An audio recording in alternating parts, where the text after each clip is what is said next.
So you're thinking about getting a quality management system certified and you want to understand what the audit process consists of. Well, if it's your first time certifying, most quality management systems like ISO 9001, AS9100, ISO 1345, these are going to consist of a two-part audit. So prior to any of the audits, obviously you have to build your system and do your own internal audits, manage review, etc. But once all that build out is done, your first audit is going to be a stage one. Think of this as kind of like a pre-audit. So effectively, the stage one is looking at your quality management system structure and contents to make sure that it has the elements of a quality management system that, if implemented, would be ready for a certification audit. So in a stage one, they're usually looking at your manuals, your SOPs, forms that you use, any kind of written instructions, the layout and structure of how those are stored and retained and accessed and things like that. Findings are not issued on a stage one. You might get what they call areas of concern or opportunities for improvement. And I know those sound like findings or nonconformities, but really what they're doing there is they're saying, hey, is this system built well enough to be audited to begin with? And if it is, right, then they'll make their assessment. They'll give you the feedback of where they think you might need to tighten up to be ready for your stage two. Now, stage two, that's what we call the certification audit. That's the real deal there. That's where they're looking not at, does your quality management system contain all the elements required, but are you following it? Can you show objective evidence, proof that you are actually following this system day to day? This is where they're going to look at records. They're going to look at work orders, contract review forms, first articles if that's applicable, medical device forms if that's applicable. How do you inspect parts? When and where do you implement safeguards and toll gates and quality checks to make sure that you're meeting compliance? How do you turn customer requirements into instructions and then follow those instructions?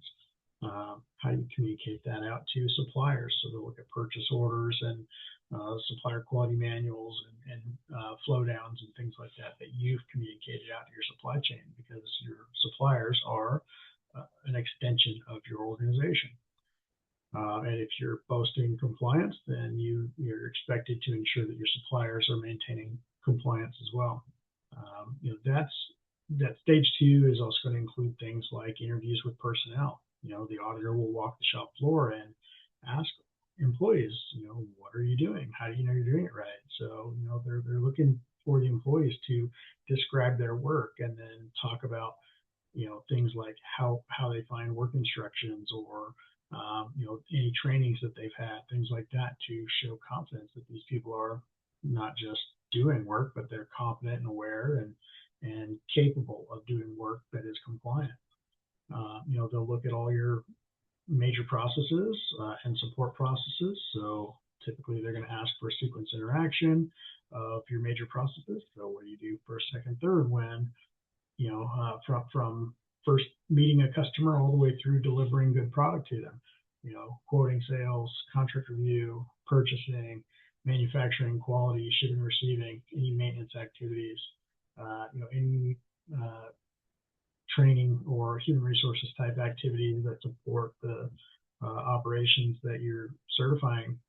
The quality management system is a misnomer. It's the quality element of it is stated there to ensure you're customer focused and you're meeting the customer expectations. But by and large, it is a management system that they are evaluating. So how well do your leaders understand and implement these requirements?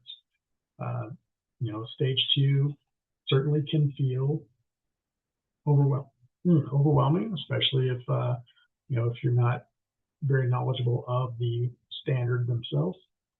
So I always recommend ensure that the people who participate in owning processes at your organization are aware of the requirements of the standard, not just that the standard exists, but what does the clause say? How does it apply to the work that I'm doing for the organization?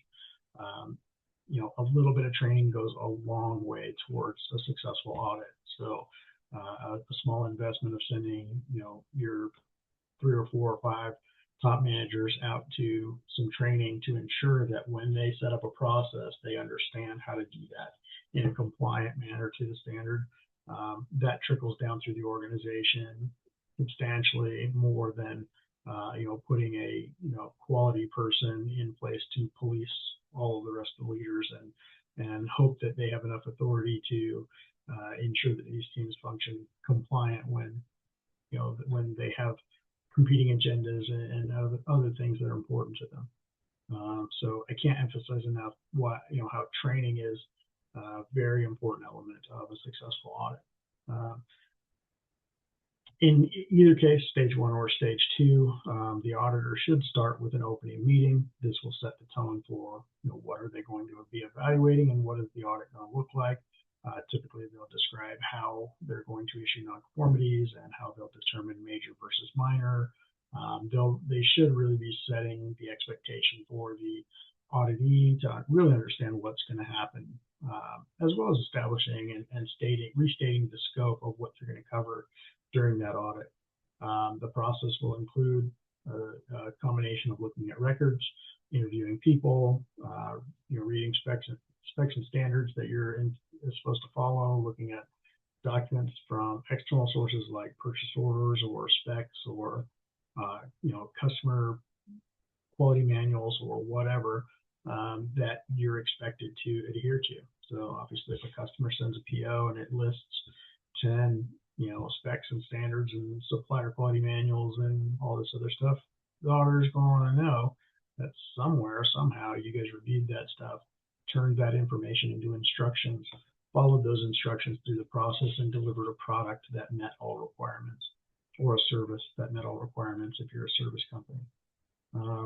If they know that with high confidence from the objective evidence that they gather, well, then they shouldn't have a lot to find. If there are gaps where maybe a requirement was missed or a process wasn't followed as described, those are opportunities to improve your organization, and the auditor will determine if those are not forming or just opportunities, and if they are not forming, are they major or minor, and assign due dates for closure. So then you'll have a period of time to make corrections, provide additional objective evidence to show that these corrections have been implemented, and get those findings closed. And if this is your certification audit rather than like a mid-certification surveillance, so between depending on the standard, usually there are 3 years. You have an audit every year, but your certification is every 3rd year. Depending on which audit that is, they will either recommend you for certification or continue your certification under surveillance.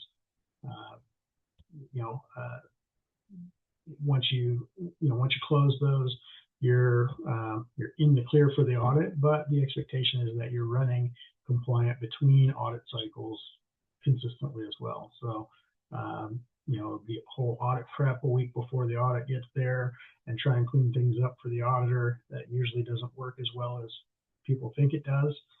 Most good auditors see through that pretty quickly.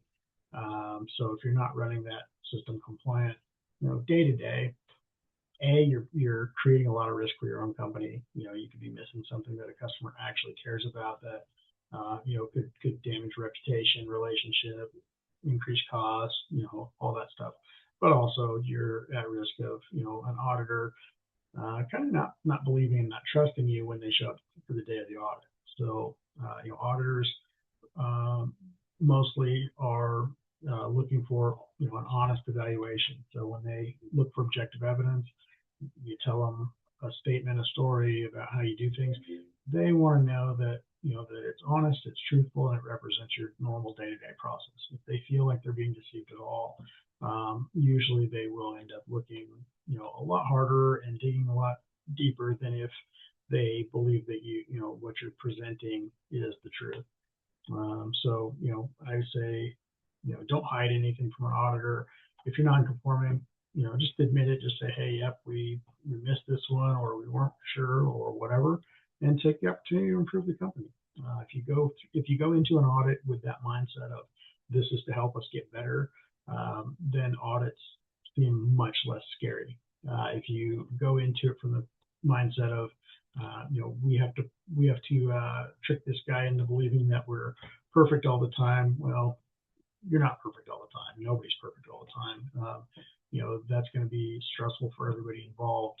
It's going to create conflict and animosity with the auditor, and ultimately you'll have a couple of hard days that could have been much easier. If you just said, hey, you know what, we know we're not perfect, let's get better from it.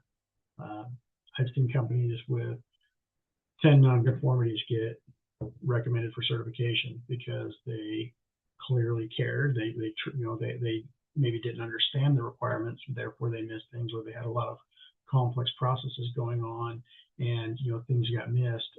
Those kind of companies will certainly get recommended for certification as long as the management team is behind trying to make sure these things are identified, addressed, and improved. Whereas other companies who might have 3 or 4 nonconformities that they're kind of hiding, masking, etc. Those companies get put on special surveillance and get possibly not even recommended for certification, which can be a very uncomfortable conversation if you've been certified and then you lose certification as a result of a failed audit. Your customers will get notified of that. That conversation can be challenging. So yeah, that's kind of what to expect.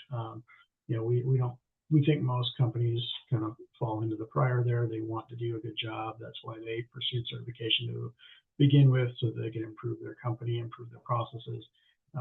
In the rare occasion, we see companies kind of on the ladder of that. Those are the companies that are usually getting certified to check a box anyways, and maybe don't see the full value in what an effective management system does for them. If you ever have any questions, or if you're thinking about getting certified, or you have an audit coming up and you want some internal audit help, or just a second set of eyes in your system, you can always reach out to Gamma Group, www.gammagroup.org, or you can call us at 971-344-2968. Always happy to help. Good luck on your audits, good luck on certification, and we wish you all the best.